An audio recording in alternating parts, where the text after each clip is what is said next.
So this is my max level Demolisher class in Aliens Fireteam Elite. This video guide is going to cover everything about this class and what I use in my setup to make it as efficient as possible.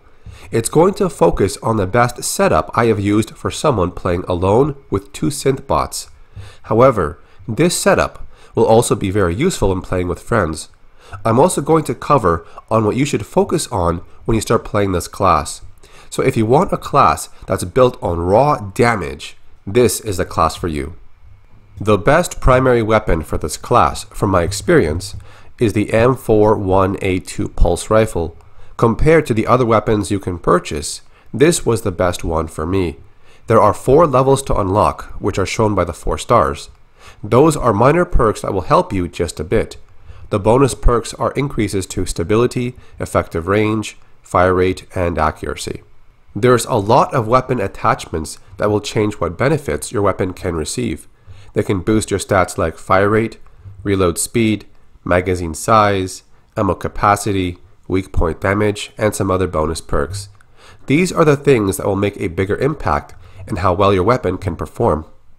The first attachment I use is Precision Break, which adds 20% to weak point damage and 30% to effective range.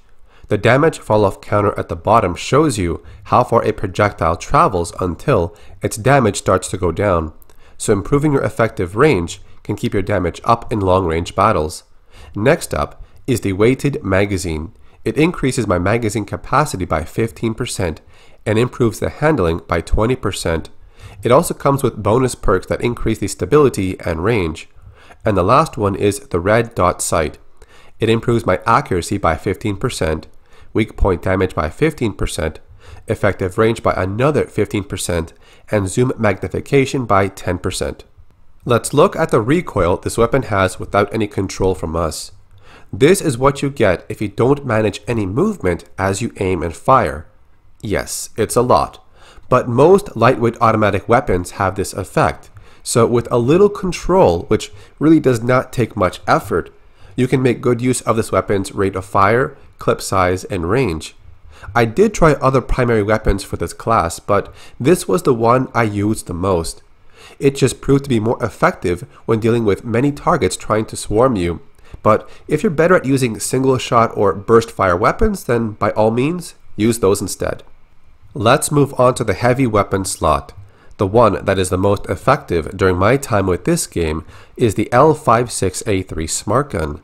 The bonus perks it gets up to level 4 are increases to effective range and aim assist. It's really only 2 categories, but this is the main focus of this weapon. The first attachment we have here is Tanker Muzzle Brake. It increases my weak point damage by 20%, stumble chance by 10%, effective range by 10%, and it also has a bonus perk with a 33% chance to briefly stun enemies on hit. The second attachment is Miller Twist Rifling. It increases my stability by 20%, handling by 20%, and a bonus perk to slow enemies down. The last attachment is Deep Railed Armature. It improves my reload speed by 30% and max ammo by 20%. What makes the Smart Gun so good is its ability to quickly lock onto targets from almost any range and you just fire away. All you have to do is move the center of your screen over an enemy and it locks on. You just shoot at the enemy and the smaller ones, well, they die quickly. Then quickly aim around to lock onto another target and repeat. The 2 bonus perks of stunning and slowing enemies will help against all types of aliens. The key to this weapon is taking down targets as fast as you can from long range. Because if you take too long shooting down aliens, you will get swarmed. Now, if you're playing with AI bots, they are probably going to be aware of aliens behind or above you more often than you are. The motion tracker is there, but it's something I looked at rarely, just to find a single alien that was hiding, or ones that would appear behind you as you advance forward. So what if you don't want to use the Smart Gun? What's the next best heavy weapon for this class? Well, the rocket launcher is pretty good. It's fun, but requires a bit more manual aim to use.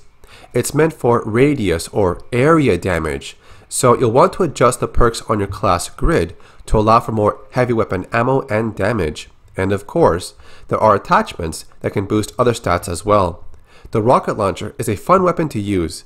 However, due to its smaller clip size, which leads to frequent reloading in combat, projectile speed and rate of fire, it's not as effective as the smart gun, but it does get the job done with a little more effort.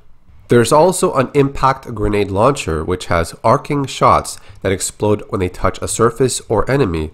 It has a larger clip size but seems to have a smaller blast radius than the rocket launcher. I tried to use it, but it was not as fun. You can also unlock another grenade launcher with bouncing grenades that explode on a timer, but why would you use this? It's just bad. You need a weapon that hits and takes down targets fast, with little reloading in between.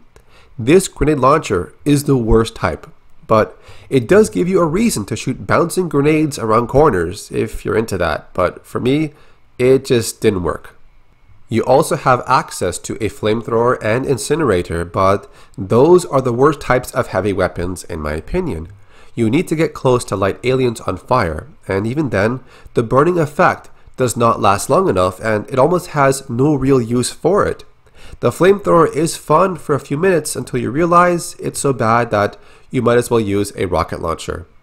The key to staying alive in this game is taking down targets from a distance, not letting them get close.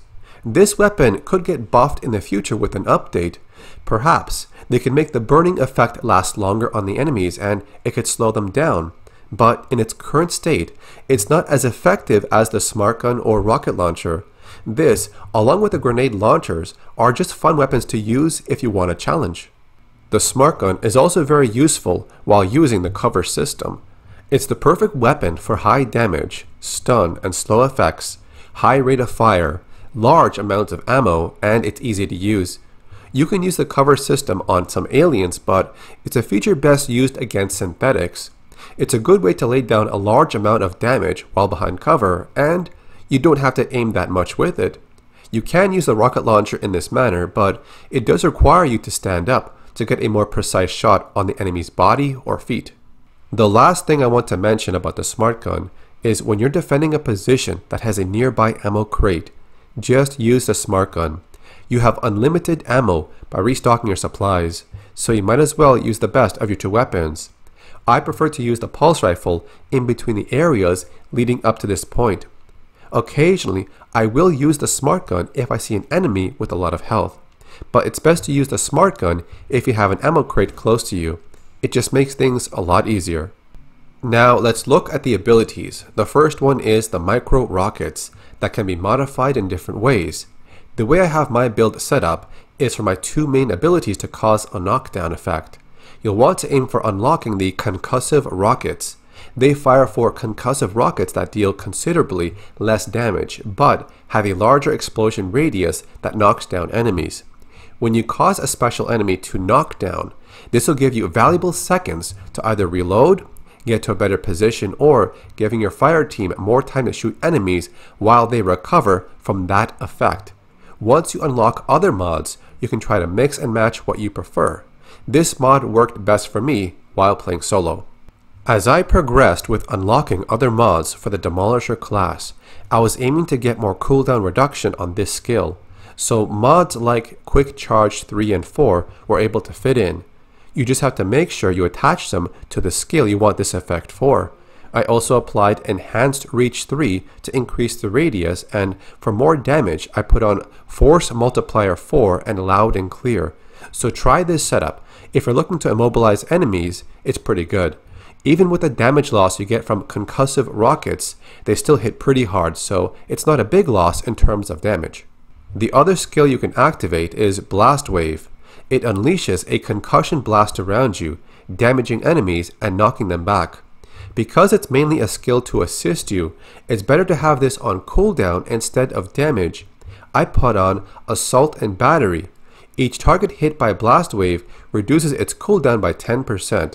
So if you use this while surrounded by a lot of enemies, the cooldown gets reduced a lot. Dazed and Confused will also make this skill even better. Enemies hit by Blast Wave are dazed, which decreases their movement speed and damage dealt by 20% for 10 seconds. The one at the top is Rough and Tumble to give myself a little bit of defense.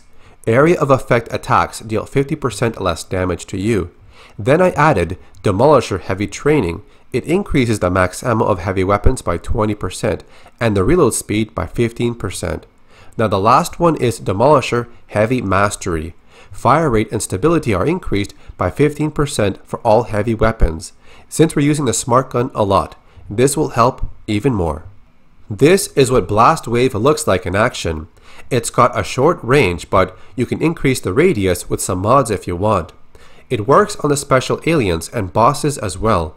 You can use it either offensively or defensively. You can also decide to use the Blast Wave first, get the knockdown, do damage, then follow up with the rockets, get that knockdown effect, and do more damage. Or you can use the rockets first and the Blast Wave second. The point here is you get 2 knockdowns, which give you a few seconds to decide what you want to do.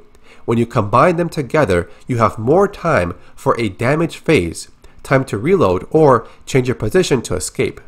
The larger aliens are not much of a problem if you can immobilize them from attacking you. That's why I prefer this knockdown build over another build that goes into pure damage. If you can stun or knock down a group of aliens, it gives you time to regroup.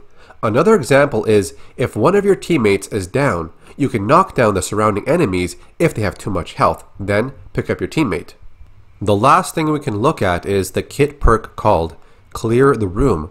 Activating an ability grants 1 stack of Clear the Room and an additional stack for each enemy hit. Each stack increases gun damage by 2.5% and lasts for 15 seconds. When new stacks are gained, previous stacks automatically expire. So if you use the micro missiles or Blast Wave, this kit perk is activated automatically. It's the orange bars of bonus damage and the timer that counts down beneath it. The more enemies you hit with an ability, the more bonus damage you get. As you level up your character, you will unlock mods automatically. As you complete missions, your weapons will gain XP as well. This will unlock their 4 levels of hidden perks. But if you want to buy a specific mod, attachment, or weapon, then you need something called requisition credits. You can see how many credits you currently have just by going to the Endeavor ship and talking to Sergeant Park in the armory. When you face the stairs, just make a right. He's down the hall. Here you can buy weapons, mods, and cosmetics from him. Just make sure it's something you really want to try because they are kind of expensive. So where do you get these credits? Well, these are granted by completing levels and tactical opportunities, which change every day and week. You can also apply challenge cards to boost your rewards from these. So if you need more XP or more credits, you can apply a challenge card. But you might want to bring a friend because most challenge cards do make the game a lot more difficult. This is what it looks like when you complete a tactical opportunity mission and get rewards from a challenge card. You can find these missions on the bottom menu of the mission select screen. This build is the easiest setup for solo players, but it will also benefit group players. I tried the other classes and they are harder to use by yourself with the AI synth bots. If you're looking to go through the game by yourself on normal difficulty, then try the Demolisher class and follow this guide. As you get into the later levels, you might need more firepower, so bring some consumable turrets with you. You can buy them from Sergeant Park on the Endeavor or unlock them via hidden caches on each level. But again, it's all based on preference. As you level up, you can try other weapons, attachments, and mods. You might find something that is better for your playstyle. That's the end of this video guide. Thank you so much for watching. Please leave a like on the video and subscribe to see more content around Aliens Fireteam Elite. This is Carlos or Acid Glow, and I'll see you next time.